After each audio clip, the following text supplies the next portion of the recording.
It is Thursday, the 18th of November. Welcome to Mornings on 6 News. I'm Leonardo Puglisi. The top stories we're following right now.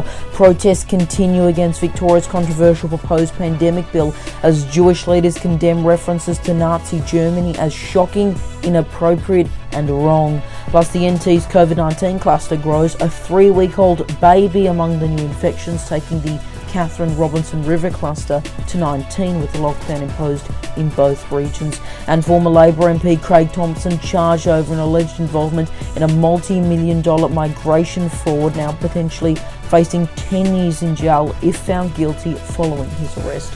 A reminder, you can always read the latest headlines 24/7 at our website 6newsau.com. But first this morning, protests have continued in Melbourne CBD against Victoria's controversial proposed pandemic bill. The state government is right now trying to implement laws that would change how it responds to future pandemics. Some, however, have raised concerns, including the state's human rights watchdog. Others have declared it to be too broad. Jewish leaders have now condemned references to Nazi Germany. President of the Jewish Council of Victoria, Daniel Agion, has told The Guardian that the reason the Holocaust was so and is so horrifying is because of its unique nature of its brutality, adding that nothing in the current proposals is remotely like that, and the comparison to Nazi Germany is therefore shocking, inappropriate and wrong. Liberal MP Bernie Finn faced backlash earlier this year when he depicted Premier Dan Andrews as Hitler in with the ABC's logo in place of a swastika. He later deleted that post. Victoria yesterday recording 996 new COVID-19 cases and 9 deaths, with the 7-day average for infections continuing to go down. In the NT, however, there's growing concern about their latest virus outbreak. A 3-week-old baby was among the 8 new infections announced by authorities yesterday, taking the Catherine Robinson River cluster to 19 with a lockdown imposed in both of those regions.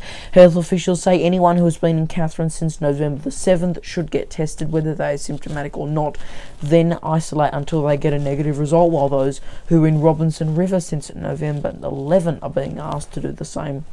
All of the territory's new cases are close contacts of previously identified infections. Full details on exposure sites are available on the NT Health website.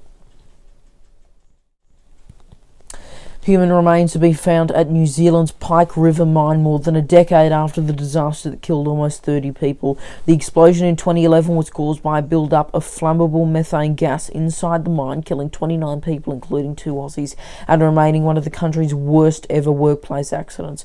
Authorities say the remains of up to 2 men were found for the first time sometime yesterday. Up to 3 men, that should be.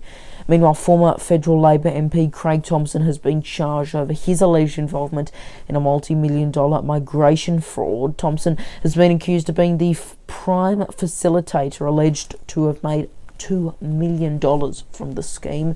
He was arrested by officers from the AFP at his home on the New South Wales Central Coast yesterday morning and now potentially faces 10 years in jail if found guilty.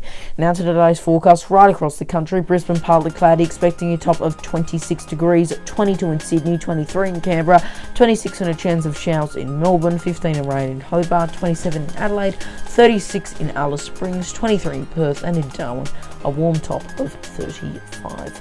And that is Mornings for this Thursday. Thanks so much for tuning in. I'll be back Sunday night at 8 p.m. Australian Eastern Daylight Time, and we'll of course have the latest headlines on social media 24/7 and at our website at 6newsau.com. I'm Leonardo Puglisi. Have a great day.